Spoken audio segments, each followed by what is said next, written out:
bienvenidas a un nuevo capítulo de La Espiral de Neuroboros, donde Rox Muñoz y Celeste Benavides conversan o conversamos sobre cómo hemos ido incorporando a nuestra vida, a nuestra práctica, algunos conceptos del caos, de la complejidad y otros. El capítulo de hoy nos trae un tema que nos apasiona mucho y es tensiones y conflictos como motores de evolución. Rox, ¿cómo te llevas con las tensiones? ¿Qué nos puedes contar de eso? Bueno, en la práctica que he tenido y muy ligado a HSD, System Dynamics, este concepto de tensiones me vino a cambiar la forma en la que yo veo o evalúo o acompaño a las personas con las que estoy acompañando precisamente esta tensión, ¿no? Por ejemplo, hace algún tiempo estaba yo acompañando a un Scrum Master, ¿no? Un Scrum Master que estaba en preparación, que estaba comenzando y que obviamente ya tenía todo su marco de Scrum y su equipo ahí con el que estaba trabajando. En este acompañamiento era mucho de coaching, en el cual teníamos conversaciones sobre su día a día y sobre lo que estaba pasando. Y una de las cosas o la tensión que yo identifiqué fue que él se sentía muy orgulloso y contento de ser esta persona que remueve impedimentos. O sea, abrazó el remover impedimentos y hacía todo lo posible para que su equipo no tuviera ningún impedimento. Y eso fue sucediendo que al equipo lo consideraban más, lo abrazaban en la práctica de la agilidad y también, pues, era más fácil cumplir con los compromisos, ¿no? ¿Por qué? Porque al final el Scrum Master que él les removía sus impedimentos por pequeños que había. La situación era que eso estaba tensionándose con la evolución del equipo y con la misma evolución de la persona que en este momento era Scrum Master. ¿Por qué? Pues porque, bueno, ya sabemos que cuando esas cosas suceden, los equipos pues están dejando todo dentro de algunos roles y no evolucionan como equipo para resolver sus conflictos, para encontrar las soluciones, etcétera. Entonces, esa tensión fue la que a la luz de estos conceptos empecé yo a ver diferente y a tratar diferente, que bueno, después les voy a contar un poquito más sobre cómo la traté, a la luz de HSD. Y a ver, Rox, entonces, como en este caso, la tensión estaba entre alguien que se siente súper valorado, con un equipo que valora mucho la forma en que está haciendo las cosas y, bueno, ¿qué pasa con la evolución? ¿Cómo seguimos avanzando? ¿Cómo nos desarrollamos individualmente y como equipo? Entonces, claro, es como decir, oye, hay una zona de confort, una paz aparente que no nos está funcionando o no nos va a ir funcionando en el futuro próximo. Es como que ahí estaba la tensión, ¿o no? Claro, porque al final, junto con esta persona, pues, se tenía una sobrecarga de trabajo que estaba comenzando a impactar también al equipo, ¿no? Y bueno, la reflexión también ahí de qué es lo que sigue para mí como profesional de la agilidad, ¿no? Entonces, por eso ahí la nombramos y la identificamos. Sí. Yo te quería contar, bueno, a las personas que nos están escuchando, una tensión que me empezó a tomar a mí en algún momento de mi historia profesional cuando estaba en una posición en la cual compartía ciertas decisiones sobre cómo hacíamos las cosas en el equipo, con otra persona, ¿sí? Ahí estaba coliderando un espacio y si bien yo traía ideas nuevas y esta persona me decía, bueno, sí, dale, me gusta, en algún momento empezó a pasar que empezamos a entrar en conflicto o más bien, más que entrar en conflicto, empezó a existir esta tensión entre, yo creo que el equipo debería tener una visión muy orientada a resultados. Sí, yo creo que el equipo debería tener una visión muy orientada a cómo se conectan con su propio desarrollo. Y en ese momento parecía ser que eran posiciones totalmente irreconciliables, ¿sí? No estoy diciendo que lo sean en otros contextos, estoy diciendo simplemente que ahí, cuando con las herramientas que yo tenía en ese punto, Era como decir, a ver, pero esto es como o vamos para allá o vamos para acá. No podemos ir a la derecha y a la izquierda al mismo tiempo, tenemos que tomar una posición. Y durante mucho tiempo, sabiendo que existen las tensiones, sabiendo el concepto y todo este bla, bla, bla que les vamos a contar ahora, con toda esa conciencia, para mí fue súper desafiante el decir, bueno, ¿qué hago con esto? Em, Pauso y digo, encontremos una manera, lo cual implicaba un momento corto o largo de mucho storming, de mucha confrontación, o me retiro y digo, bueno, no, que se haga lo que la otra persona quiere, total, tenemos más o menos una jerarquía similar, entonces no hay drama. O eh, l- l- decimos, bueno, como que lo ignoramos, hacemos como que está todo en paz, hablamos de otros temas, cambiamos el tema y pasamos por arriba de esta tensión, ¿no? O en otra metáfora, metemos la basurita abajo de la alfombra. Para mí fue súper difícil porque no por entender que el concepto de tensión es lo que te va a generar movimiento y es súper bueno transitarla, ya, eso no te da las herramientas para genuinamente pasar por el proceso y decir, bueno, ¿qué pasa cuando tenemos estas visiones tan encontradas, tan diferentes? Eh, y yo lo que hice durante mucho tiempo fue lo que hacemos muchas personas en las organizaciones o en las relaciones, y es decir, no vamos a hablar de este tema, ¿no? Mejor no hablar de ciertas cosas, como dice la canción.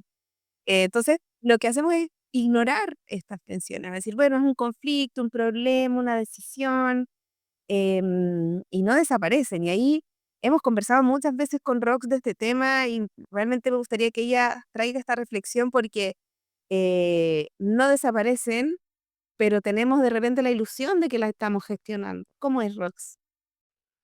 Sí, lo que empezamos a hacer y algunas de las prácticas que obviamente son buenas, como comunicación no violenta, como llegar a acuerdos, realmente cuando en donde las aplicamos se convierten en esta curita, en este bandita, creo que se llama en otros lugares, que te pones encima de la herida para taparlo, ¿no?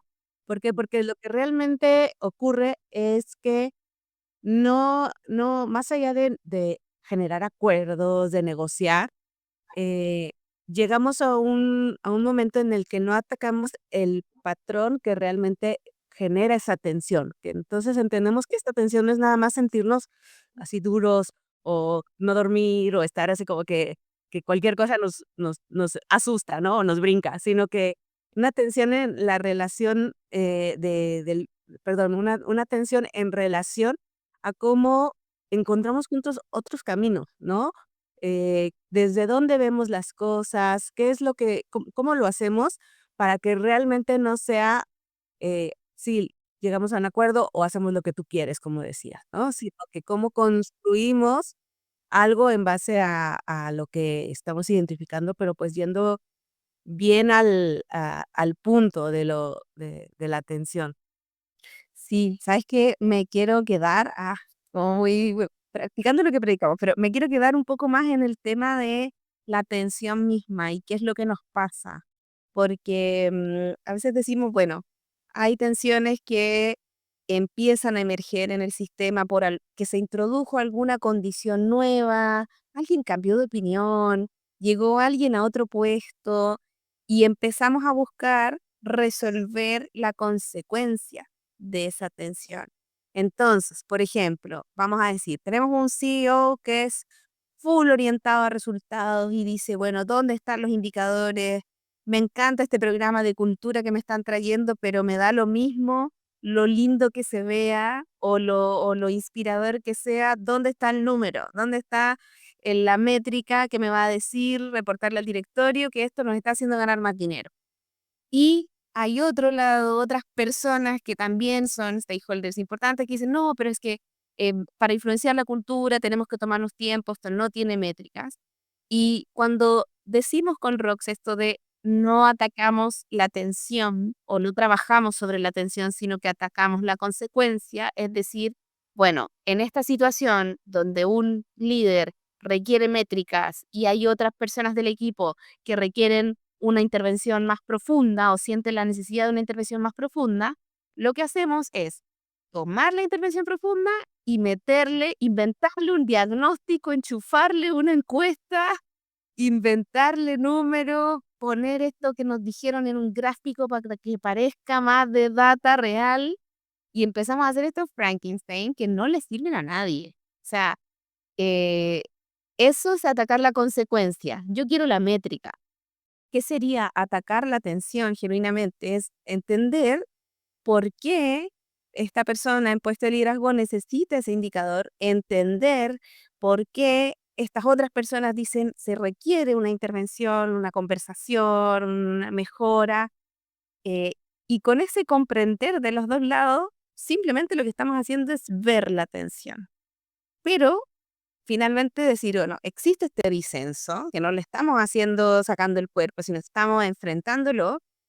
¿Y qué pasa con eso? Es ponerse de acuerdo, es negociar. Y ahí, como decía Rox, no es decir, oye, lo que dice este lado, lo que dice este otro, sino que es capaz de encontrar un camino alternativo, que no es ni el programa sin métrica, ni una scorecard de una intervención cultural, sino que es una cosa que no hemos creado, pero no nos estamos dando la oportunidad. ¿Por qué? Porque no sabemos transitar las tensiones, no sabemos cómo todo esto que nos pasa en el cuerpo, y perdón, ya creo que llevo como mucho rato hablando, pero todo esto que nos pasa y que lo empiezas a sentir en la garganta, en el estómago, en la guata, como decimos en Chile, todo esto se empieza a acumular y se empieza a mezclar incluso con nuestra visión, o nuestro juicio, nuestra mente, si quieren, y nos cuesta ver. Las tensiones son algo que nos cuesta ver, nos hacen ver borroso y es difícil tener herramientas para encontrar nitidez cuando estamos en ese estado. Claro.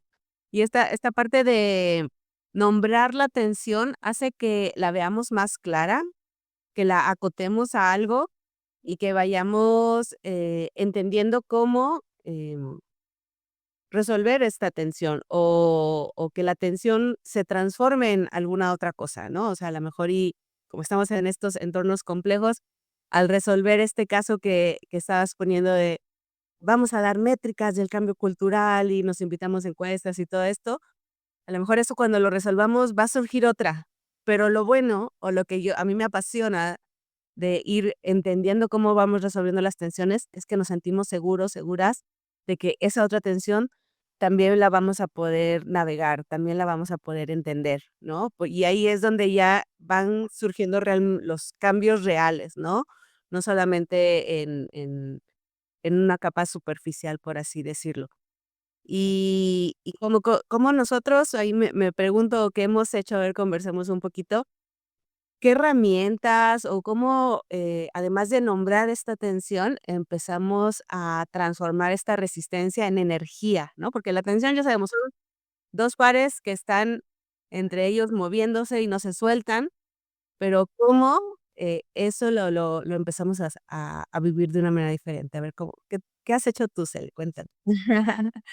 Yo creo que hay una cosa bien importante y esto lo vamos a tocar en otro capítulo que tiene que ver con ser el primer paso número uno, si quieren, ser súper honesta, honesta contigo mismo.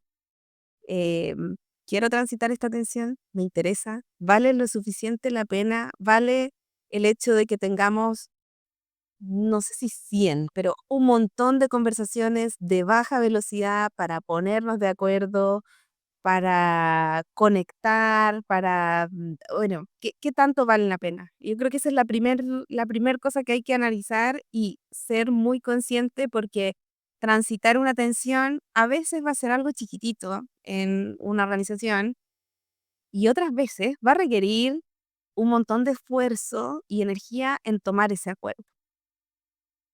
¿Qué pasa? ¿Cuál es la consecuencia? Es que va a ser un acuerdo sumamente sostenible, con un montón de miradas que van a enriquecer lo que estemos haciendo. Entonces, si decimos, bueno, listo, check, vale la pena, ¿qué hacemos entonces con eso? Hay una herramienta que nosotros usamos un montón con Rox, que es un, mm, ellos le llaman modules and methods, como un modelo y un método a la vez, más que herramienta, y que no me rete Glenda por decir que es una herramienta, que es el Adaptive Action Cycle o el ciclo de acción adaptativa, donde empezamos a mirar esta tensión y empezamos a encontrar posibilidades. Al final, como bien decía Rox, la tensión es esto que está generando la energía, piénsenlo como un elástico. A mí me gusta mucho pensarla como un elástico porque cuando pesco un elástico y lo estiro, me da mucho nervio de que se vaya a romper, me va a dañar la mano, va a sonar fuerte, es como, o como pinchar un globo también, es como, oh, qué nervio. Bueno, pero mientras más lejos están estos polos o estas polaridades, más energía hay disponible. Entonces, no porque está esta frase súper usada de todo conflicto es una oportunidad, ¿ya? No es como desde ese bla bla, sino que genuinamente mientras más tensión existe, más energía acumulada hay para crear. Y eso, a mí me gusta mucho lo que decía Rox, o sea, primero hay que nombrarla, mirarla, decirla, existe esta tensión, está pasando esto, está este elefante enorme en la habitación. Y después de eso, decir, bueno, ¿para dónde podemos avanzar? ¿Cuáles son esas posiciones que tenemos que mirar y estar dispuestos? Porque, no es fácil, no es fácil. Piensen en sus propias tensiones personales, de cómo resuelven sus vínculos, piensen en las tensiones más fuertes que han vivido en los trabajos, porque a veces también, y es súper válido, vamos a decir, ¿sabéis qué?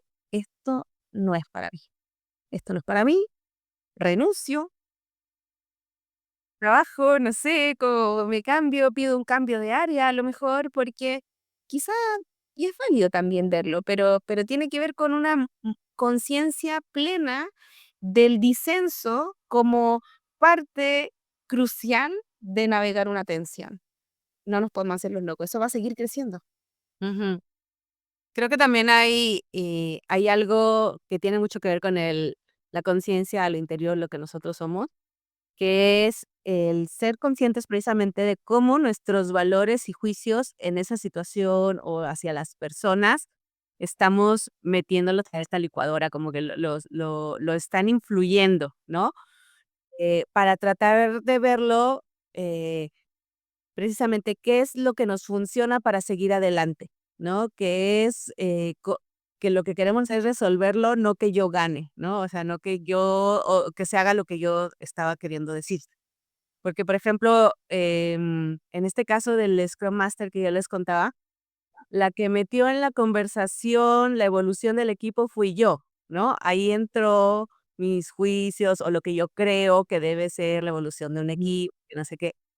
Sin embargo, cuando yo lo traje a la conversación, la persona, pues, también sacó otros temas, ¿no? Sí, es que también yo quiero hacer esto, quiero acompañar a hacer lo otro, y no sé qué, y no tengo tiempo. Entonces, ahí es como en la práctica en la que estamos, diferenciar claramente si estamos haciendo coaching o si estamos haciendo mentoring, y cómo nosotros estamos planteando estas ideas, ¿no? Así como que hay que tener ahí cuidadito, hay que ser bastante conscientes de lo que nosotros creemos, pensamos, etcétera. Tal cual, yo creo que eso es algo muy valioso a considerar cuando estamos transitando la tensión, porque tantas veces creemos que lo que estamos observando es súper objetivo y es como, no, pero es evidente que tienes una mala intención al plantear esto y es como, es evidente porque lo he hablado con mucha gente y todos opinan lo mismo. Bueno, esa no es la realidad. Y ahí a lo mejor hay otro modelo que podemos mencionar, Rox, de For Truth, no sé si lo quieres contar, que es de cómo hacemos este ejercicio de separar un poco la paja del trigo y decir, ya, pero ¿qué es verdad? ¿Qué es mi percepción? ¿Qué es algo que están hablando de pronto mis valores detrás? Capaz, eso está construyendo un juicio sobre lo que estamos mirando y de pronto estoy diciendo muchas palabras que están ahí, que le faltaría definición, pero ¿cómo vemos eso? ¿Cómo vemos las otras verdades disponibles, Rox? Claro, en esas otras verdades tratamos de diseccionar cuáles son las verdades que sí son objetivas, porque tenemos, la información, los hechos, y cuáles otras son más bien derivadas de la situación o de nuestras propias visiones, ¿no? Entonces, lo que estamos hablando incluso de mencionar la palabra, ¿cuál es la realidad? Bueno, la realidad ya son otras discusiones, pero, ¿cuál es el concepto que más bien nos sirve para avanzar, ¿no? O sea, para que, decidimos, cuál es la, por eso el nombrar la atención, ¿no? ¿Cuál es ese nombrado, eso que está sucediendo y que en este momento a nosotros nos sirve para avanzar, ¿no? Y no quedarnos ahí discutiendo, no, es que tu punto de vista, es que es el mío y es que él debe ser porque dice la agilidad, porque dice la cultura, lo que sea, ¿no? Entonces, bueno, después hablaremos, eso es otro tema para ayer, dejarlo como lo más más a fondo esta parte de las 4 verdades o diferentes verdades. Sí, sí. Igual ahí, cuando estábamos conversando sobre esto con Rox, aparecía también el concepto que no lo vamos a profundizar ahora, ya dijimos en el disclaimer que esto no es una clase, pero sí queremos grabar un capítulo sobre esto y es, bueno, cómo tocan los patrones el trabajar estas tensiones. Y ahí, Rox, tú tenías un ejemplo muy bueno de otro podcast amigo que les vamos a recomendar. Les recomendamos el podcast de Patterns and Possibilities, que es precisamente de la práctica de HSD. Y ahí la host habla de que ella está con mucha emoción porque se iba de un viaje de vacaciones para relajarse, para estar tranquila después de un momentos de mucho trabajo, de mucho estrés, y que nada más se subió al avión y la persona de atrás lo empujó fuertemente, ¿no? Así como cuando te dan las patadas y que él así la cara que debe de ponérsele así, pero si yo me voy, no, ¿por qué comienzo así? Y ahí, justo lo que acabamos de hablar, ¿cuáles son las opciones? ¿Vale la pena que yo le diga algo a la persona y me meto ahí algún problema? Sabemos ya, o se piensa que es una persona agresiva, ¿no? Por cómo está comportándose. Le hablo a la persona sobrecargo, que me ayude, no hago nada, le ignoro, me cambio de lugar, luego seguir a otro lugar, ¿no? Entonces aquí, en ese ejemplo, nos habla de precisamente estos patrón que nosotros identificamos y que podemos a lo mejor hacer una mini intervención, pero que a veces ese patrón se deja o de repetir o se comporta diferente, ¿no? En este caso, la que estaba facilitando o dirigiendo el podcast, perdón, decidió enfrentar a la persona, ¿no? Explicarle, por qué eso la daña y que lo dejara de hacer, ¿no? Hacer un pedido directo. Em, Al final no sabe si nadie sabe si en algún momento tuvo un impacto en la persona o le empezó ya a cambiar un patrón que tiene, ¿no? Entonces, en ese momento es precisamente ya que estábamos hablando de transformación y de movimiento, ¿cómo se empieza a dar el movimiento? Pues no solamente en las empresas, ¿no? Que es nuestro trabajo día a día, pero sino también en las personas con las que habitamos el universo, dando a entender que, bueno, hay formas de atravesar o de vivir la vida y que nosotros tenemos injerencias también en eso, ¿no? No nada más hay que dejarla de ver o hacerlo a un lado, si no queremos, claro. Me inspira un montón lo que dices, Rox, porque de hecho como que me sale así una sonrisa enorme para los que nos estén escuchando, estoy sonriendo, que tiene que ver con la forma y el fondo de todo lo que hacemos. No solamente es aprender una práctica, que alguien diga, bueno, escuché esta conversación y voy a buscar adaptive action en la internet y ver cómo es el ciclo. Eso está muy bien si lo hacen y ojalá lo hagan, pero finalmente una conclusión o un punto al que queríamos llegar con esta conversación es que cuando hablamos de tensiones, a veces tiene incluso el efecto inmediato de apretar mi espalda, cerrar los puños, tensionar los músculos de mi rostro, porque me acuerdo de alguna tensión que me mantuvo constreñida o que me mantuvo estancada, y finalmente la tensión tiene valor solo cuando estamos abiertas a transitarla para generar movimiento. Si no, es solo pasarlo mal. Y bueno, queremos abrir posibilidades a propósito de que el nombre de este podcast es la transformación, es la espiral del Ouroboros, la transformación siempre está comenzando. Es decir, bueno, quizás he hecho o he transitado o he evitado transitar tensiones en el pasado, lo que no significa que no pueda empezar hoy día tu transformación con esta nueva visión de las tensiones. Me encanta quedarnos con eso. Es como ese token al inicio del día o en algún momento y que te empieces a fijar en eso durante todo el día, ¿no? Entonces, ese token de cómo transitamos estas tensiones y cómo las valoramos, las vemos desde otro lugar para empezar a vivirlo cada vez más. Entonces, bueno, cerramos este podcast. Nos pueden encontrar en LinkedIn como Rox Muñoz y Celeste Benavides. Este podcast o video podcast lo puedes ver en Spotify, YouTube. Búsquenlo como La Espiral de Ouroboros. Y también, si quieren saber más de lo que hacemos, cómo hemos hecho esto realidad, que ahorita estamos comenzando ya en la práctica del acompañamiento a las organizaciones, bueno, sigan a Inspirit Latam en todas las redes.